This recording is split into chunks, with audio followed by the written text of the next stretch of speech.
Dili lang si Mount Fuji ang nag-snow karon, pati pod ang lugar namo diri sa Nirasaki, Yamanashi. Hello, konnichiwa. Today is Friday, December 26. Wala ako nagdahom nga sa akong paglimpyo-limpyo kaganina, nag-snow na di ay sa gawa, so mao lang ni ang ako ang nakuha nga video. Naglast lang siya og almost 1 hour. Nigawas ko karong gabi kay mananaw ko og sale kay feel nako daghan og sale karon tungod sa kagahapon nga Christmas. Ang una na kong gitan-aw kay ang ilahang gulayan, so naay mga daghang naabot nga bagong stock nila. Dira ako dapit nagtindog kay ako apong giatangan ang tigbutang og sale. Diri pa man siya dapit sa mga onigiri kaning rice ball unya ang next niyang adtuan kay didto na sa mga sushi. Pagsulod nako ganina na ako'y nakit-an nga tulo ka sushi nga karon ma-expire, so ihag itong butangan og sale karon. Kani nga mga sushi ang ma-expire karon, kaya lang murag nakabantay ang tigbutang og sale kay nisulod pa man siya unya wala pa niya gibutangan kay siguro feel niya daghan pa ang mukuha. So nituyok na lang sa kuana hangtod sa nakit-an ako ning atay nga half the price na lang siya unya 150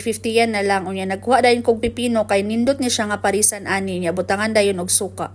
Kini pa nga sushi ang ihang nabutangan og sale dito sa unahan kay iha lang gi-arrange unya wala gyud niya gibutangan pag human niya og arrange dira ni hawa na pud siya. Maong nagsimilagot ko nitanaw na lang ko diri sa mga strawberry ni samot na pugog kalagot kay nag-sale na siya unya tag 700 kapin tag 1,200 yen. Huy, nag-sale na niha. Kung ang ihang price kay wala naka-sale naa siya sa 970 yen apil na ang ihang tax. Naapoy lahi nga variety tag 1,078 yen. Naapod sila isa ka box nga orange diri tag 8,000 yen bali 50 na kabuok ang ihang sulod niya napuning 2468 lang kabuok tag 6,000 yen. Unya kay wala gyud gihapon niya gibutangan og sale ang sushi nga ma-expire karong adlaw, kanina lang ang akuang gikuha unya ako na lay mohimo dito sa akuang dorm. Mao lang ni tanan ang atuang gipalit karon pag human ako og bayad ni uli nako. Wala ta nagbay kay kusog kaayo ang hangin.